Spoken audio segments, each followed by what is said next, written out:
কি হয়েছে?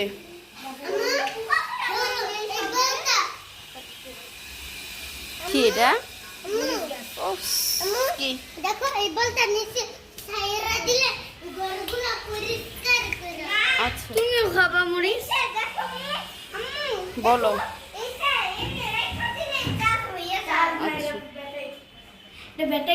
ওকে ওকে ওকে দেখাবো। তোমার ঘর ঝাড়ু দিতে হয় চার্জ নাই। এই ঘরটা তাহলে তো ময়লা নিবে কিভাবে? আসসালামু আলাইকুম এভরিওয়ান, কেমন আছেন আপনারা সবাই? আশা করি সবাই ভালো আছেন। আলহামদুলিল্লাহ আমরাও ভালো আছি। তো নতুন একটা ব্লগ নিয়ে আপনাদের মাঝে হাজির হয়ে গেলাম বরাবরের মতন। তো আমি ইদানিং একদমই নিয়ম মতো ভিডিওটা দিতে পারতেছি না, দিচ্ছি না। অনেক ভিডিও আছে আমার কাছে আর কি করা, কিন্তু দিতে পারতেছি না। তো আগের ভিডিওগুলো চলে যাচ্ছে, নতুন নতুন ভিডিওগুলো আর কি দেওয়ার চেষ্টা করতেছি। আগেরগুলো কি না দিলে একটা আলসামো চলে আসে, ওইগুলো আর দিতেই ভালো লাগে না। ওইগুলোতে ভয়েস দাও, এডিট করো, অনেক বেশি প্যারা লাগে। তো যাই হোক, নতুন ভিডিওগুলো এখন আবার ছাড়ার চেষ্টা করতেছি। তো যদি সম্ভব হয় আমি পুরোনোগুলো আস্তে আস্তে দিয়ে দিব মাঝে মধ্যে। তো যাই হোক, এখানে গরুর গোস্ত রান্না হচ্ছে। আম্মুদের বাসায় মেহমান আসবে। মেহমান বলতে আমার খালামুনি আসবে, খালা তো বোন আসবে দুইটা, তো ওর হাজব্যান্ডরা, যাই হোক বাচ্চারা সবাই আসবে, খালামুনিরা কি ফ্যামিলি আসবে। তো এখানে রান্না বান্না হচ্ছে। তো ভাবি স্কুল থেকে আসছে মাত্রই। তো এই কারণে আম্মু সকালবেলা রোস্ট রান্না করে ফেলছে। গরুর গোস্ত আগের দিন কষানো রাখছে, কিছুটা কষায় রাখছে। আজকে আরও ভালো মতো ভাজা ভাজা করে তারপর আলু দিয়ে কষাচ্ছে, তারপরে পানি দিয়ে দিবে, ঝোল দিয়ে দিবে। আম্মুর হাতের এই গরুর গোস্তটা যে কী পরিমাণ মজা হয়, এটা প্রত্যেকটা ভিডিওতে আমি বলে থাকি। আমি আম্মুর হাতের গরুর গোস্তের মতো গরুর গোস্ত আর কোথাও আমি পাই না। আমার নিজের হাতেটা হয় না। আমার আপু অনেক সময় বলে, এত মজা করে, এত মশলা, এত কিছু দিয়ে রান্না করি, তারপর হয় কি আম্মুর মতন গ্রানটা আসে না। আসলেই আম্মু যেন কিভাবে রান্না করে। যাই হোক, তো এরকম আছে অনেকের হাতের এক এক জিনিস অনেক বেশি স্পেশাল।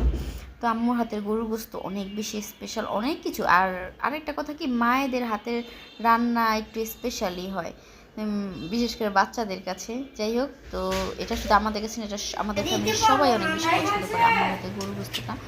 তো গরুর গোস্ত নিয়ে অনেক বেশি কথা হয়ে গেল। আর এখানে ভাবি ডিম আর পেঁয়াজ ব্লেন্ড করার জন্য রেখেছে, ডিমের জন্য ডিম কোরমা করবে। আর এখানে আম্মু অনেক বেশি ঠান্ডা লেগেছে, আম্মুকে একটু রং চা গরম করে দিলাম। আর রৌদ্রটা এত বেশি ভালো লাগতেছিল, একটু ঠান্ডা ঠান্ডা ওয়েদারটা, আবহাওয়াটা। আর সাথে একটু রৌদ্র ছিল, অনেক বেশি ভালো লাগতেছিল, ফ্যান না ছাড়লেও হয়। আর এখানে গরুর গোস্তটা শেষ, ঝোল টোল দেওয়ার পরে নামিয়ে নেওয়া হয়েছে। আর এখানে আম্মু হটপট করে ফেলতেছে একবারে। দেখা গেছে গরুর গোস্তটা ঠান্ডা হলে কিন্তু আর ভালো লাগবে না, গরম গরমে ভালো লাগে। এই কারণে আম্মু একদম হটপটে বেড়ে ফেলছে। আর এখানে ভাই একটা প্লেন এনেছে, পুরো একদম অরিজিনাল প্লেনের মতোই উড়ে। এটা একটা পাখা আছে, ছোট পাখাটার দ্বারাই প্লেনটা উড়ে, ওটা নিয়ে ওরা খেলতেছে। আর এখানে ভাবি ডিম কোরমার জন্য মশলা বানায় নিতেছে। আর ভাবির হাতে ডিম কোরমাটা অনেক মজা হয়, ভালো মতো পারে। আর এখানে আম্মু গোস্তগুলো বেড়েছে হটপটে বাটিতে। তারপর ঝোল একটু লেগেছিল, আমি বললাম যে তাহলে আমি একটু ঝোল দিয়ে মুড়ি দিয়ে খাই। তারপরে আম্মু আরও কিছু দিতে চেয়েছিল, তো আমি নিয়ে আমি একটা তেল নিয়েছি। গরুর গোস্তর থেকে তেলটা আমার কাছে বেশি ভালো লাগে, মজা লাগে। আর একটা আলু নিয়েছি, এত বেশি মজা লেগেছে। আমি প্রায় 2 বছর যাবৎ গরুর গোস্ত তো খাই না,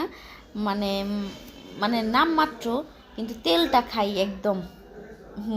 অনেক বেশি ভালো লাগে গরুর তেলটাই। তো একটু মাখিয়েছি, দুপুরবেলা ক্ষুধাও লেগেছে, ভাবি আর আমি একটু খেয়ে নিলাম। তো এসব দুপুরবেলা একটু টিফিন করলে অনেক বেশি ভালো লাগে, এনার্জি পাওয়া যায় ভালো। তো ভাবি বেশি একটু খায় নাই, একটুখানি খেয়েছে, আর পুরোটাই আমি খেয়েছি। তো আমি ফুড লাভার, খাদ্য অনেক বেশি পছন্দ। আর এখানে আম্মু প্রত্যেকটা জিনিস রান্না বাড়তেছে, বাটিতে বাটিতে আমি সবগুলো টেবিলে নিয়ে রেখে আসতেছি। টেবিলটা একদম গুছানো, তো এই তো ডিম কোরমা হয়ে গিয়েছে, অনেক সুন্দর লাগতেছে কিন্তু, তাই না? আর এখানে হচ্ছে আম্মু পোলাওটা বসানোর জন্য চলে আসছে। তো আপনারা বলবেন যে ভাবি আর আম্মু রান্না করতেছে, তো আপনি ক্যামেরাম্যান ভিডিও করতেছেন খালি, না আমিও হচ্ছে মাঝে মাঝে আমিও হচ্ছে নাড়াচাড়া দিচ্ছি, তারপরে মানে এক একজন এক একটা কাজ করতেছে। আমি যেমন ওইগুলো সব কিছু রেখে আসতেছি, তারপরে সবার মানে হাতে হাতে কাজ করে দিচ্ছি, এইটাই। আর ক্যামেরা তো আমার ধরতেই হবে। আর এখানে চিংড়ি মাছটাও ভুনা করা হবে, ওটাও ভাবি করবে। পোলাওটা আম্মু হচ্ছে বসায় দিয়ে চলে যাবে, পোলাওটা হয়ে গেলে চিংড়ি মাছটা ভুনা করবে। তো এখানে ভাবিও হচ্ছে সালাদ, মানে সালাদের যে আইটেমটা ওটা হচ্ছে কেটে নিচ্ছে। তো আজকে কি কি রান্না হয়েছে আপনাদের সাথে একটু শেয়ার করি। শেয়ার করতে হবে আবার। এটা হচ্ছে রোস্ট রান্না করা হয়েছে,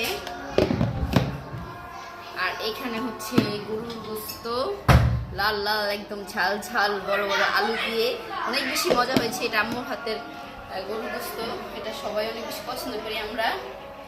আর এটা হচ্ছে ভাবির হাতে চিংড়ি ভুনা। চিংড়ি ভুনাটা অনেক সুন্দর হয়েছে, স্মেল নিয়ে নেই। আর এখানে হচ্ছে ডিম কোরমা, এটা অনেক বেশি মজা হয়েছে।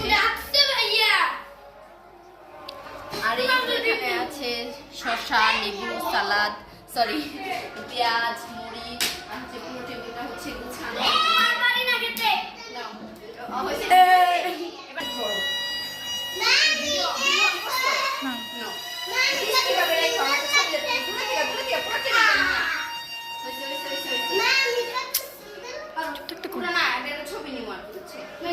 ছবি না ভিডিও? ভিডিও না, আমি ছবি করে নিব, ঠিক আছে?